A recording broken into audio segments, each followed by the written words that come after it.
Let's move on to Chicago, who we've talked about had a kind of a sneaky offseason. So let's talk about their new additions and who they lost. I forget the exact grade I gave their offseason, but A. Yeah. Like they had one of the better off seasons in the game of baseball. They added Dansby Swanson. They added Trey Mancini. They added Cody Bellinger. They added Jameson Taillon. And those are just a few of the names. And producer Bartlett, who's a known Royals fan, would be pissed at me if I didn't mention they added World Series champion Eric Hosmer. Yep. Which, he brings that pedigree to the locker room, the champion pedigree. Hey, have respect. There's value in that. You know? So he's not quite the same player anymore, but they add him. So they added a bunch of names. They lose a guy that we just talked about with the Cardinals, Wilson Contreras. Mm-hmm. But man, these additions, they're exciting. Yeah. I'm excited about what this Cubs team did. I was super critical of the way the Chicago Cubs handled their core that won the championship with them. Chris Bryant, Anthony Rizzo, Javi Baez, Wilson Contreras. And they deserved that criticism. They booted him out the door. They screwed up the situation with Wilson Contreras, got nothing for him. Yeah. They messed it all up, and I was critical of that. They deserve praise for the direction that they appear to be heading in right now. The additions they made, I love the addition of Cody Bellinger for the contract he's on. See what you can get. Maybe he needed a change of scenery. Maybe he just got into a rut with the Dodgers, and we know the player he can be, and he's going to get back to some form of an all-star player. Maybe. Who knows? Why not take a chance? Jameson Taillon was really good last year. Dansby Swanson's the big one. The big shortstop acquisition. Yep. They locked down their prime position of shortstop for years to come. I love what the Cubs did in the offseason. Okay.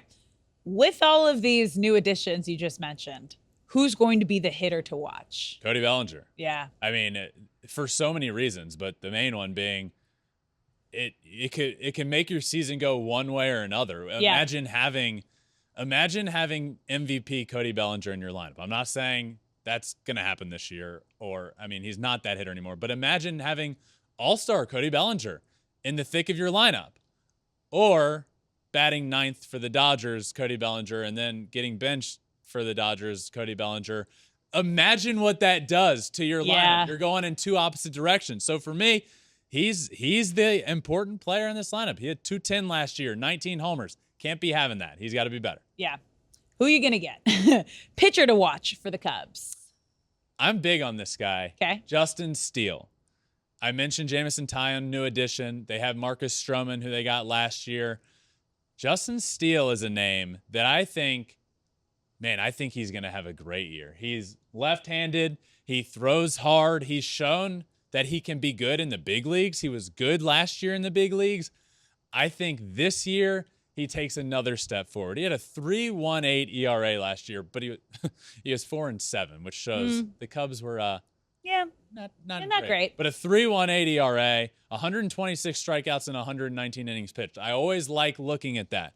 Ooh. This is a good thing to look at if you're just like looking at pitcher numbers and want to know how good is he? Is he dominant? One, ERA is kind of the telltale sign of that's a tried and true formula of is he having a good year or not. The other one, innings pitched. If he has more strikeouts than innings pitched, he's pretty dominant. Justin Steele last year, 126 strikeouts and 119 innings pitched. I'm looking forward to that over the course of a full season and hope he stays healthy and can do really well. And he also happens to be your breakout player? I think a lot of people learn his name this year. Justin Steele is my breakout player on the Cubs this year.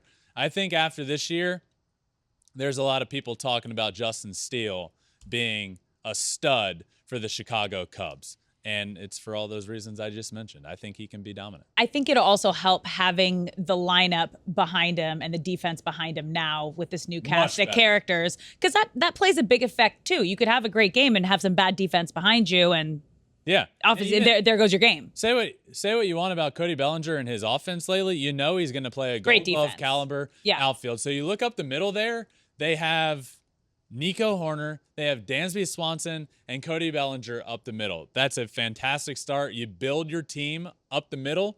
they're doing that. And I think defensively, they're going to be incredible, which, as you said, it's going to help. That's a pitcher's best friend. Yeah, exactly. Thanks for watching. If you love Flippin' Bats, swinging 3-0, or just talking ball, join us. Call us at 213-537-9339 with your questions. We have a weekly guest, and we have a lot of fun, so hit that subscribe button.